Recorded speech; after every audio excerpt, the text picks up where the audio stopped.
அனைவருக்கும் வணக்கம். தமிழக வெற்றிக் கழக சட்டமன்ற உறுப்பினராக இருக்கேன். தமிழக வெற்றிக் கழகத்தில் சிறுவண்ட தொகுதியில் வேட்பாளர் தேர்ந்தெடுத்து நான் இன்றைக்கி சட்டமன்ற உறுப்பினராக இருக்கேன்.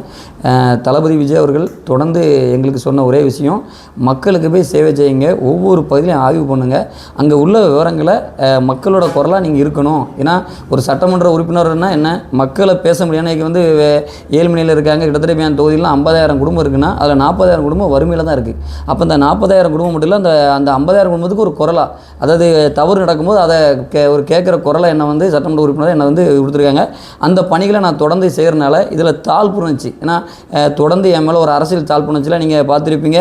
அதிகமாக தூத்துக்குடியிலே அதிகமாக விமர்சனத்துக்கு உள்ளாக்கப்பட்டது நான் தான். திரும்ப உண்மைக்கு முறகா, ஏன்னா இன்றைக்கி 7.5 கோடி மக்கள் இருக்காங்க.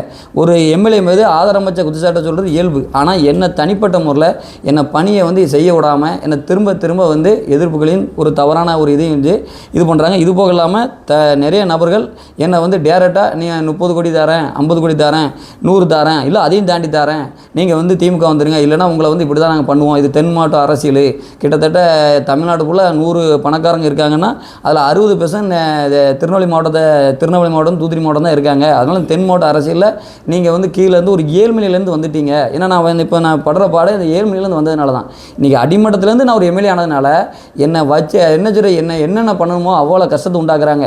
அதாவது ஒரு நபர் மேலே ஒரு குற்றச்சாட்டு வைக்கணும்னா முறையான ஆவணம் வேணும். ஏன்னா அதை செஞ்சேன்னு சொல்கிறாங்க, இதை செஞ்சேன்னு சொல்கிறாங்க. இன்றைக்கும் என்னோட தனிப்பட்ட முயற்சியில் நான் வந்து இன்றைக்கி ஒரு 12 வருஷமாக நான் ஒரு சமூகலோட என்னோடய ஆக்டிவிட்டியை தான் நான் தொடர்ந்து மக்களுக்காக பணி செய்கிறேன். இன்றைக்கும் 250 பேருக்கு இல்லம் தேடி உணவு கொடுத்துட்ருக்கேன். இந்த தூத்துக்குடி மாவட்டத்தில் இல்லம் தேடி உணவு யாரும் கொடுக்கல, நான் கொடுத்துட்ருக்கேன். தேடி வாசலில் போய் கொடுத்துட்ருக்கேன்.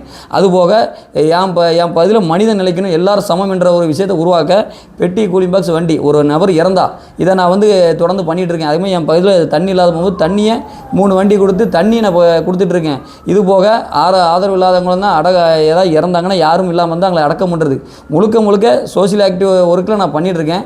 என்னோடய முயற்சி நான் இங்கே வந்து நான் அரசியலில் ஒரு வளர்ச்சி அடைஞ்சிடக்கூடாது என்ற ஒரு கண்ணோட்டத்தில் இங்கே இருக்க திமுகவை சேர்ந்த, ஏடிஎம்கே சேர்ந்த, இதுக்கு முன்னாள் அமைச்சர்கள்லாம் எல்லாம் சேர்ந்துக்கிட்டு என்னை வந்து ஒன்று டிமாண்டுக்குள்ளே வா, ஒன்று எங்கிட்ட பணம் வாங்கிட்டு எங்கள் கட்சிக்குள்ளே வா, இல்லைனா உன்னை வந்து டார்கெட் பண்ணி தேவையில்லாமல் நாங்களே எல்லாம் அதாவது மொத்தமாக சேர்ந்து அழிப்போம். ஏன்னா அதான் நடந்துகிட்ருக்கு. நீங்கள் இப்போ என்னை வந்து சோசியல் மீடியா நீங்கள் பார்த்தா தெரியும், முழுக்க குறிப்பிட்ட நபருக்கு மட்டும் திரும்ப என்னை பற்றி தவறான விஷயங்களை சொல்கிறாங்க. எதை சந்தை எந்த ஒரு ஆய்வு நான் செஞ்சாலும் அந்த ஆய்வை எதிர்மறையான விமர்சனங்களோ தப்பானதை கொண்டு போயிட்டுருக்காங்க. நான் எதுக்கும் அஞ்ச போகிறதில்ல. ஏன்னா எனக்கு தளபதி விஜய் அவர் சொன்னது தான், மக்களுக்கு சேவை செய்ய சொல்லியிருக்காங்க. நான் தொடர்ந்து முன்னு போகிறேன். என்னோடய நோக்கமே ஒன்று தான், நல்லது செய்கிறது. அதனால தான் இங்கே தமிழக வெற்றிக் நான் பயணித்து இன்றைக்கி இந்த நல்லதை செஞ்சிட்ருக்கேன். இதில் வேறு 1,05,000 சம்பளம் வேறு எனக்கு தராங்க. நான் தொடர்ந்து என் மக்களுக்காக என்றைக்கும் உறுதுணையாக இருப்பேன். எந்த ஒரு விஷயத்துக்கும் பின்வாங்க மாட்டேன். அதேமாரி முழுக்க ஒவ்வொரு ஸ்கேம் இங்கே நிறைய இருக்குது. சிறுவண்ட தொகுதியை பொறுத்தவரை 80% விவசாயம். ஆனால் இங்கே உள்ள எந்த குளமுமே, கிட்டத்தட்ட இருக்கிற 100 குளம் இருக்குன்னா 100ல் 80 குளமும் கரையும் தெரியாது, முடிவும் தெரியாது. முழுக்க வியாபார நோக்கத்தை மட்டும்தான் தவறான அரசியல் சூழ்ச்சிகளை பண்ணிகிட்டு இருக்காங்க. இதெல்லாம் நான் வந்து ஒவ்வொன்றா எல்லாத்தையும் எடுக்கிறனால இதன் மூலமாக இங்கே வந்து அந்த வியாபார பணம் சம்பாதிக்கின்ற நோக்கத்தில் இருக்க சில நபர்களோட முகத்திரையில் கிழிக்கப்படும். இந்த லஞ்சம் இல்லாத ஒரு சிறுவண்ட தொகுதியாக மாறும் என்ற நிலையை வந்து இவங்க பயந்து வந்து என்னை வந்து டார்கெட் பண்ணி இது பண்ணுறாங்க.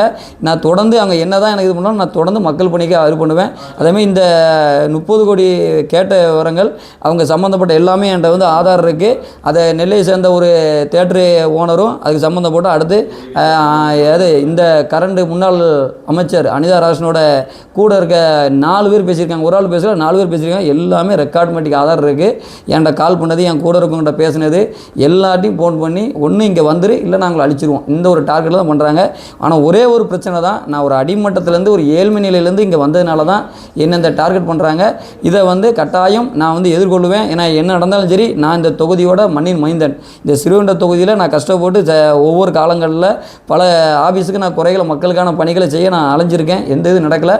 ஆனால் இன்றைக்கி ஒரு சட்டமன்ற உறுப்பினராக என்னோட பயணத்தை நான் வேகமாக செஞ்சு, ஏன்னா எனக்கு வேலை கிடையாது, பிரச்சனையே இந்த ஒன்று தான். இப்போ மற்ற எம்எல்ஏ இருக்காங்கன்னா ஒரு சில தனிப்பட்ட இது இருக்கும். நான் காலையில் 10 to நைட்டு 12 மணி வரையும் நான் தொடர்ந்து என்னோடய மக்கள் பணி ஒவ்வொரு ஊராக போய்ட்டு நான் என்னோடய பணிகளை செய்கிறேன். ஒவ்வொரு தெருவாக ஒவ்வொரு வீடாக போய்ட்டு அங்கே உள்ள பிரச்சனையை நான் வந்து கேட்குறேன்.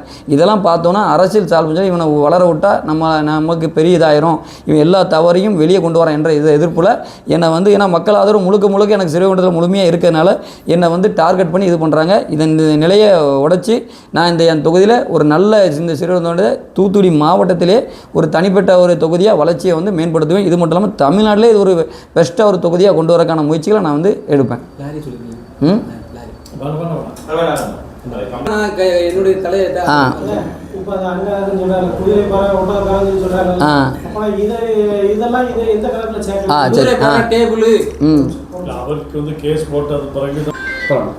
அதேமாரி அனிதா ராசன் அவர்லாம் அன்றைக்கி ஒரு இதில் பேசியிருந்தாங்க குதிரை பேருன்னு. அப்போ நீங்கள் செய்ததெல்லாம் என்ன பேரும்?